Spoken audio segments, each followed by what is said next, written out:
Welcome everyone to the LEC post-game lobby. Yeah, turn up that volume. I'm Sjokz, joined by Frosk and by Jankos. What is your first reaction? Sucks. I mean, I think I'm not too worried, you know, we lost the game. We made some bad decisions. As excuses, I can say that we didn't really scrim this week because we wanted to take some time off before playoffs to actually not get burned out throughout the season.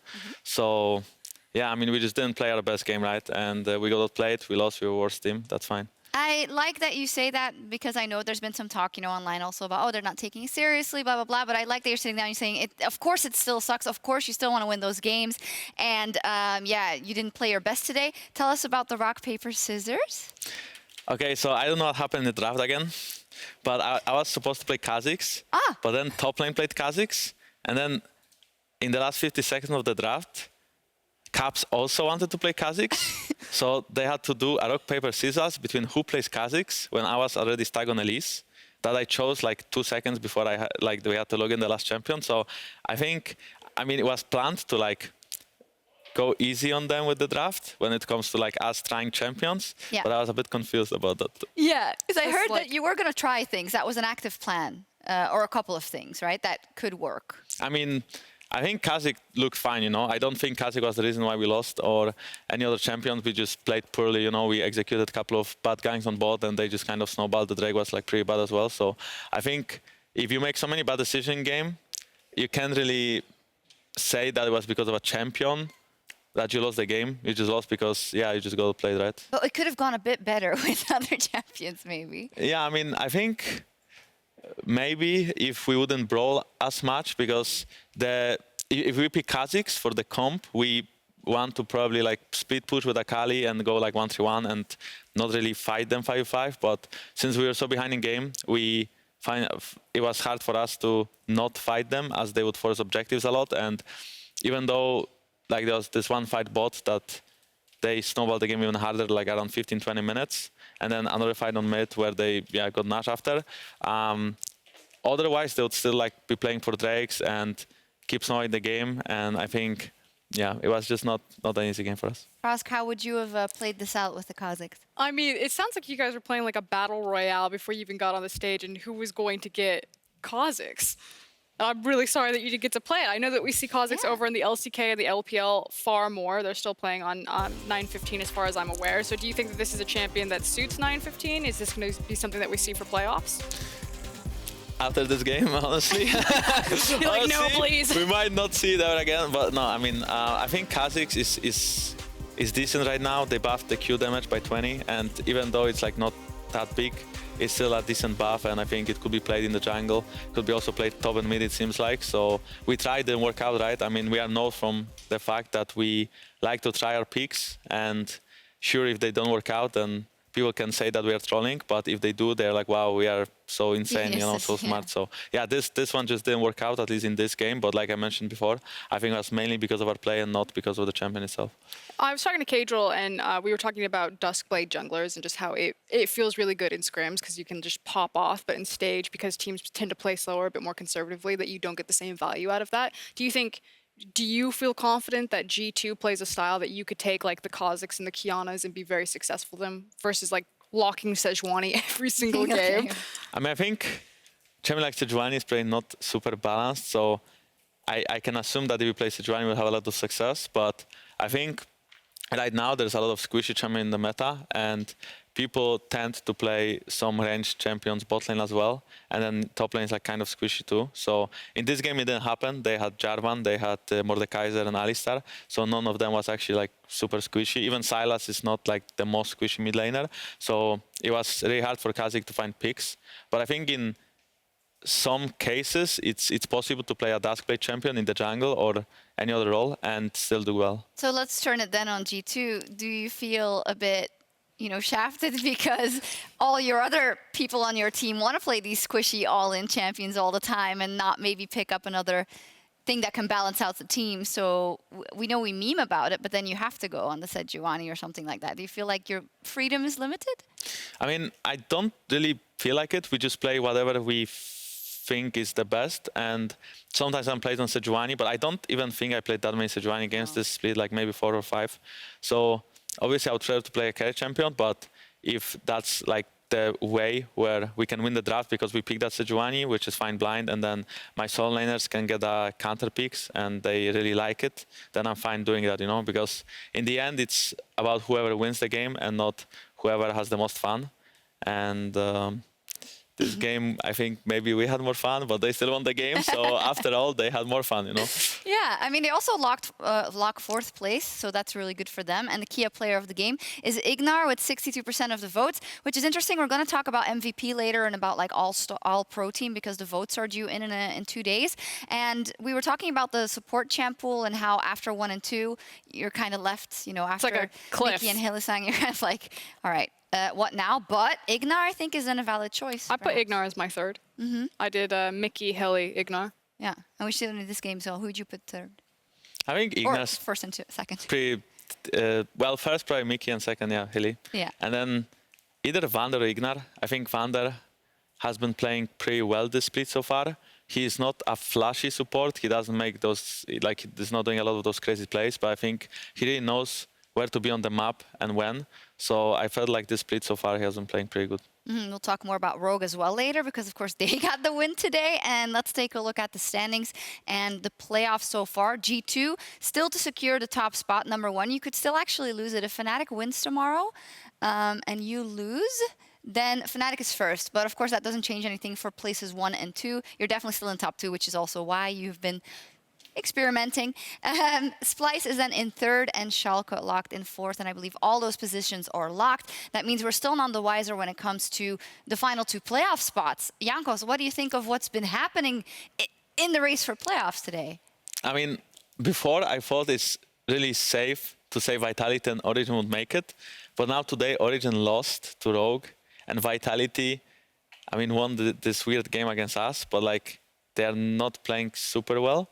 So, I mean, honestly, I don't know which team will make it to playoffs. I think Origin will still make it because even though today they played bad, I think they can pick it up for tomorrow. I think they're a team that doesn't tilt easily. With all the pressure on, you know who they're playing? SK. SK, the team that today beat Vitality, it needed everything to go in their favor, needed Vitality and Origin to lose and needs to win twice. With a player like Selfmade up against an Origin on tilt, I'm afraid for Origin, Frosk. We were joking, and we do story meets before every single series, and they give us a breakdown about like what the percentages of teams like walking playoffs, and the Destiny collision course that the LEC is currently on was like a 1.25% chance of happening or something ridiculously small. And I think all of us looked at each other in the room like, oh, okay, so that's the one that's going to happen. And listen, perfectly, SK, we're going towards tiebreakers. SK needs to beat Origin and Schalke needs to beat Vitality for a tiebreaker. For SK to We still love make it to- tiebreakers. I mean, it's insane. Yeah, Jankos, what have you found of SK? They were a playoff team, right, in spring, and it was all about Selfmade. They look a bit different so far in summer. What do you think? I mean, well, they didn't really look that great because I didn't feel like Selfmade was carrying them as hard. But it seems like when they swapped mid laners, maybe like new blood kind of came into the team and they started tryharding again. And yeah, I think their bot lane improved quite a lot compared to Spring Split. And as a team, they are playing better. Maybe some individuals are not as flashy, but they are a decent team right now. I'm gonna say like some real talk. Pyrion was very inconsistent, had a lot of variance for me. There's too many times when he was walking back into mid lane and he would die for almost no reason, that he was losing a lot of trades and a lot of matchups that just weren't going in his favor. So I don't want to like hard flame Pyrion, but I think it was probably the most obvious roster adjustment to make. And now that you have Gen X, it looks night and day different, and it really allows Selfmade to continue to play. And if SK Gaming have decided that like Selfmade's the guy that they're going to invest in and play around, then I think that one made the most sense. And I just hope that Pyrion can correct his form, get back in the LEC, and we see more of him. Yeah, we will see tomorrow. So, Jankos, what do you make of Origin's issues? We can't figure it out. Yeah, I don't know what happened. I think they have decent players and they were a good team. They even fought us in the final Spring Split. But ever since Summer Split started, like at the very beginning of the Summer Split, they were doing fine. And then since Rift Rivals, they are just not playing so well. And I don't know what happened today, for example, because at some point it seemed like they maybe were tilted and they didn't really try to win. Even some of their drafts are not so great. So I don't know what happened to this team. I still think though that they will not tilt for tomorrow, and I think they will do decent Frost against and SK. I were discussing it earlier, and it's kind of this thing about Origin from the start was one of those teams that wanted to play the perfect game, you know, and take the 100% decisions. And now it seems very often they take the 20% decisions, like twice in a row, and that puts the game completely in a state that they don't want. And we don't understand how you go from one to the other. Is it other teams have improved? Is it, I don't know, teams have figured them out? It's a very hard one to get against. I think it's just like mental boom. And it's not in the sense of like mental boom of like tilt. It's like they actually just lose their minds because you just don't expect that of that caliber of players. And again, when you have them isolated, when it's just like Alfari versus his lane opponent, or even Patrick and Mithy versus their lane opponents, it's totally fine. They take good trades. They're fine about how their matchups are. But as soon as it comes to like making decisions on the map, they just make the wrong one consistently. And that is something so unexpected between like veteran expertise of Mithy and Cold. You expect that these guys piloting the team with Nuke Duck on top would make the right choice every single time. Have you been in, can you remember maybe a situation where you've been in and your team is better than what is being showed on the Rift and you find yourself in a mental kind of disarray in the game in your career? Have you? I mean, it probably happened before where, I mean, even in H2K last year probably, or like 2 years ago, we had that time where we would play decent in scrims but could never do anything on stage. But that's also because scrims are way more bloody, and we even had this Duskblade subject where we said, yeah, sure, maybe you can get kills as jungle with Duskblade. But yeah, I mean, on stage, I think the difference between Origin now and Origin Spring Split is that in scrims in Spring Split they would play really slow and they would, yeah, make all the plays based on like kind of slow decisions. But I feel like in Summer Speed they started to play more aggressive, but they didn't play the same way on stage. So their scrims looked kind of weird where they would like trade kills and play really aggressive. And then on stage they would play kind of scared and still like try to make only good decisions, don't take 50-50 fights. And today, for example, they did play aggressive, but they played bad aggressive and they were like running into Rogue and dying.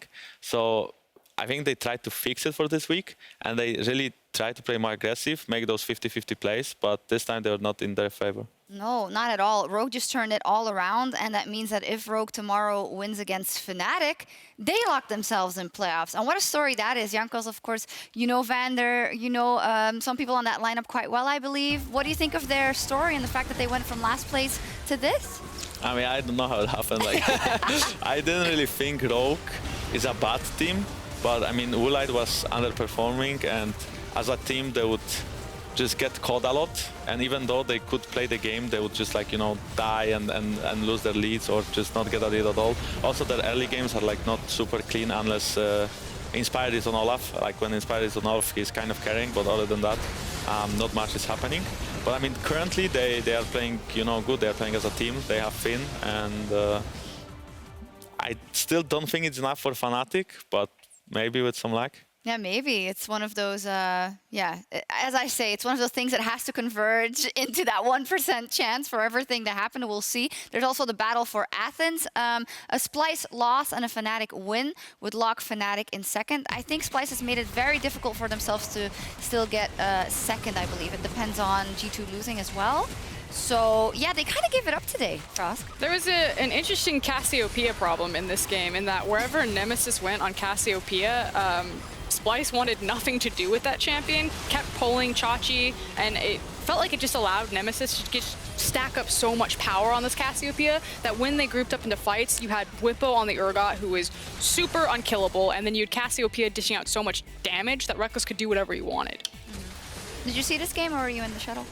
Well, I was in the shuttle, but I watched some of this game, and I think some of the skirmishes that Splyce took were misplayed. Not even bad skirmishes, but they just didn't play as well.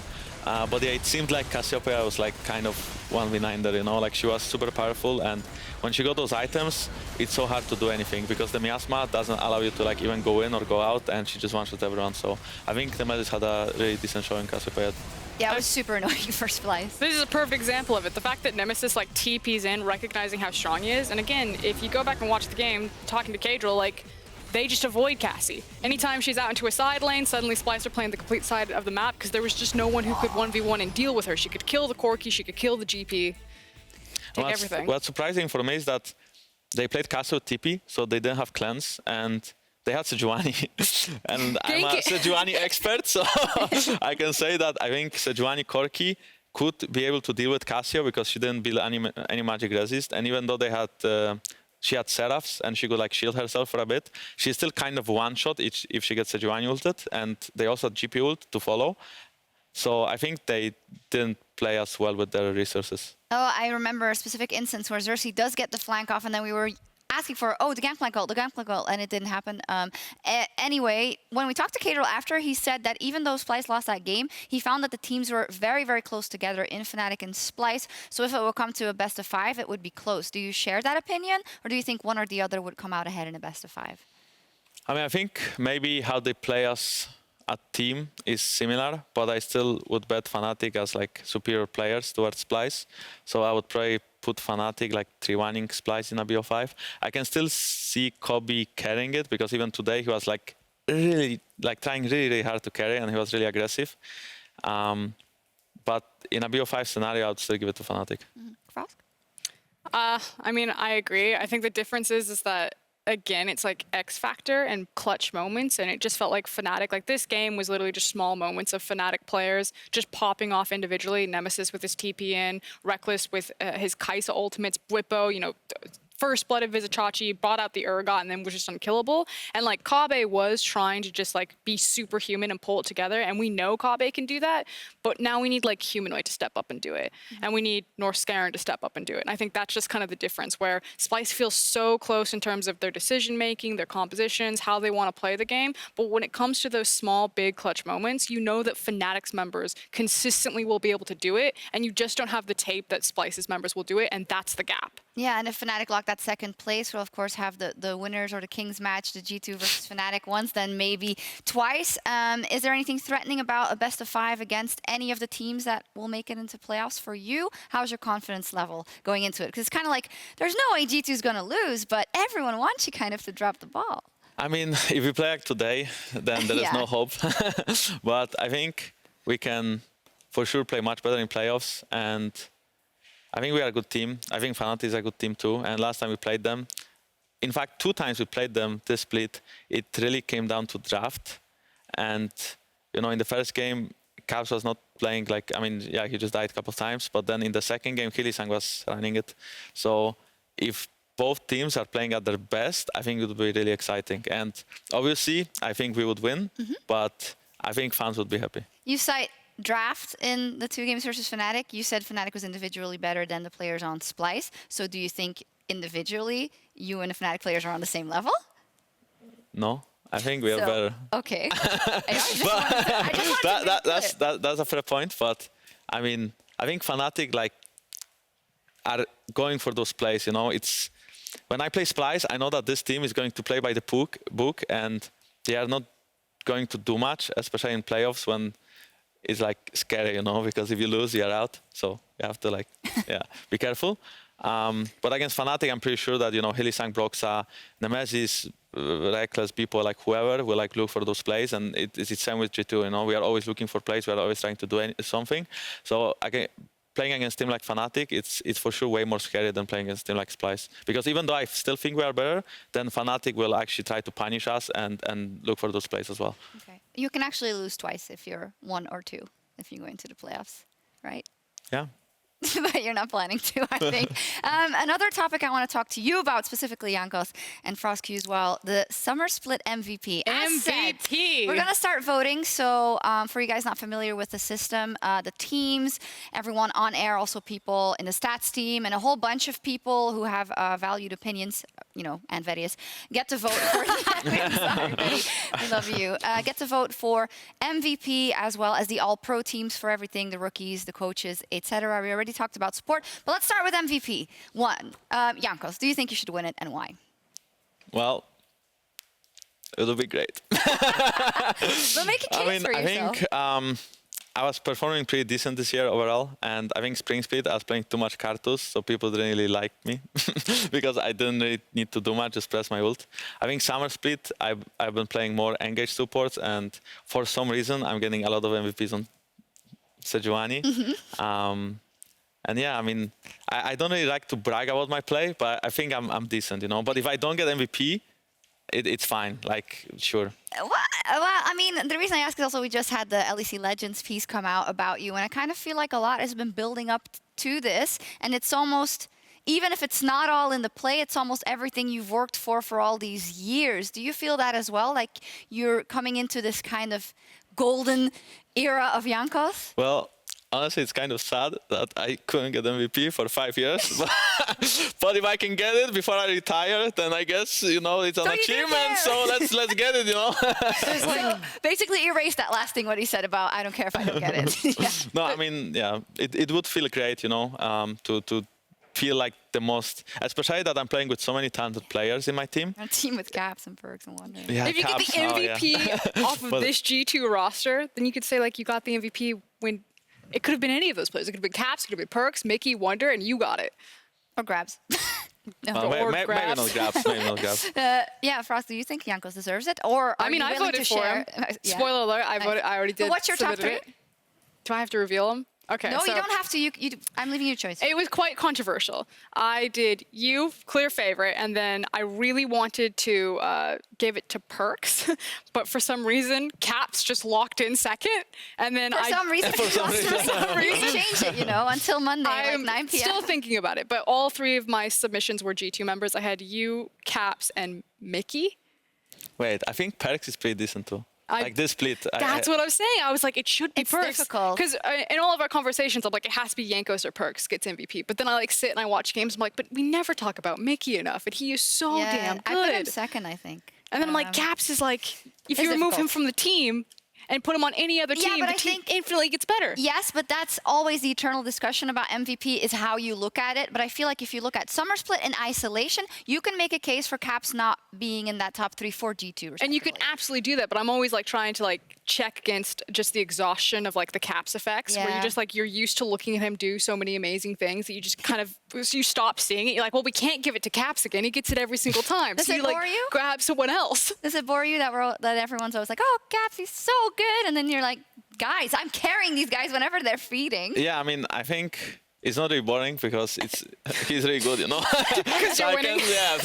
Because we are winning. I mean, he got MVP of MSI and then Spring Split, and probably last year he got some MVPs as well. I'm not sure, but yeah, I mean, he's playing really well.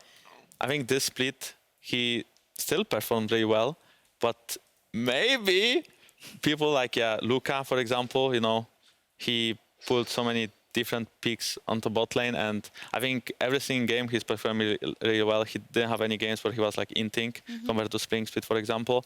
And Mickey as well is you know, super important for the team. He's roaming well and being on the map. So I mean, like you guys mentioned, there's a lot of cases where you can make everyone MVP, right? Yeah. Because you don't really see what's inside of the team, and No. I think that all of us are kind of important in G2. Hopefully. No, for sure. Yeah. Frost? No, I think it's actually really important to underline because so many times people are talking about G2's skill expression, like how talented you guys you guys are playing individually. But like when Vedius, Ender, and I watch you guys, it's almost like there's almost like a superhuman quality to how you guys are all thinking in the same direction. And I don't know if you guys are planning out some of your crazy plays because games go so quickly, so it can't just be like that much forethought, but it's the fact that like in a moment, in a split-second decision, all of G2 think the same way. And I think that is very rare to see in League of Legends teams. Like you can sometimes see that incredible synergy between mid jungles, maybe even between bot laners, but to see all 5 players all have the instantaneous same idea and then the level to execute on the plays that you guys see, I think is what has made G2 so magical. You're a smart team, incredibly talented, and you're all on the same page. And it's that combination that Europe has never seen before, and I don't think the world has seen for a very long time. Even at SKT's like Dynasty, they were smart, they were talented, but I don't think they were this synced. Oh, Frost! Well, no pressure whatsoever, I guess. So at this point, Pack it up, we're going, boys! I mean, we do joke about it often, and I mean, we talked about it at the beginning, the fact that you guys, okay, you don't want to lose, but on the other hand, we were locked in top 2. But there is this kind of feeling of how good is G2 really? And a lot of people are starting to dream with Worlds. Have you just practiced coming up. lifting the cup? Yeah, Is it I mean, heavy? is that dangerous? Because when you start thinking about that, you know, anything can happen in such a long stint at Worlds, right? Or even in the playoffs. So Do you kind of try and stop yourself from thinking too far ahead? I mean, I think we just don't really think about even Worlds yet. I mean, obviously we want to already play Worlds over over LEC because, I mean, Worlds are super exciting, right? Yeah. But we don't look ahead and we don't think, hey, what will happen in the World Finals, or what will happen during groups and stuff. We are just trying to think on the present and kind of improve day by day. And even though when you win a lot and you feel more cocky, you feel more comfortable with yourself, sometimes you don't play as well on stage, or sometimes you try something too crazy. But at the same time, that's why we win, because we are trying those peaks and we are just doing stuff that's outside of the box. So for now, we'll just focus on playoffs and then see what happens. For sure. I don't think anyone will, be mad at you for saying, of course, you're thinking about Worlds. That's only natural. For us, though, we're also still very excited to see who will go to playoffs and how those will play out and who will join G2 at Worlds, because that's all left to be decided. Tomorrow will be the final day of the regular season as we decide the race for playoffs and the battle for Athens. So here we go. Splice versus Misfits. Who, Misfits put up a great fight as well. SK versus Origin. Damn. Schalke versus Vitality. G2 versus XL. And Fnatic versus Rogue. I thought none of these would matter too much in terms of playoffs, that certain things would be locked. But now everything's left to play for. So what's the most exciting one, bar none, tomorrow? Well, I guess Origin SK, because if Origin doesn't make playoffs after being top 2 spring split, that's like shit, Yeah. They really screwed up. So I would like to see that. And then You'd like to see them screw up? Is that what you just said? Well, I mean, it would be like, I don't have any hard feelings for them, but that would be like a story. It's like a drama. Like a really downhill. But like, I like them, so I hope they do make playoffs. But if they don't, it's like it's from the spicy. Yeah, it's from the drama perspective or the storytelling. Exactly. And then we have Fnatic Origin, so that would be pretty dope as well if Origin wins. No, Fnatic Rogue. Oh, Fnatic Rogue. Yeah. Oh, yeah. It's Origin SK, as you just said. Well, I'm sleepy. I actually, like yesterday, I made this challenge and it was a really stupid idea. And today I'm like really off. How long did you all stream for in the end? How long? Because you Were did you the shifts, last man right? standing? Yeah. I mean, I've been streaming for like only 12 hours, but I haven't been awake for like over 20 because I mean, I just woke up and I had to drive like Poland to Berlin and then I started like kind of late around 7 p.m. and I ended before 8 a.m. And then Caps was streaming for like 13 because he started around 11 or 12 p.m. and then he ended at like 1 or 2 a.m. You stopped at 8 a.m.? Yeah. So you don't know what year it is. Did you know What first? day? I mean, honestly, I was not really tired when I woke up, but right now I really want to go to bed. Okay. So anyway, we still have 7 topics to cover. First of all, the history of Jankos throughout the 7 years. Just kidding. One cool thing, well, maybe for you, if Origin lose, it locks G2 in Worlds, because then nobody would be able to touch you, apparently. I mean, I think we are making yeah, worlds. Would you like to change your prediction? So let's see then. For you all at home, it is also soon time for the LCS Academy Finals between Golden Guardians and 100 Thieves, followed by our rebroadcast of the LEC. And then Jankos is finally going to get some sleep, and then he won't int it tomorrow. Maybe. We'll see. Wait, did I int it? I kind of did. I think I did a bit, like at least a bit. I think we were a bit off as a team today. For sure. Synergy not there. Yeah. For sure. Well, that was all from us here tonight. Thank you so much, Jankos, for joining us. Great talk. Thank you, Frosk. Join us tomorrow as we close out the regular season. See you then. Oh.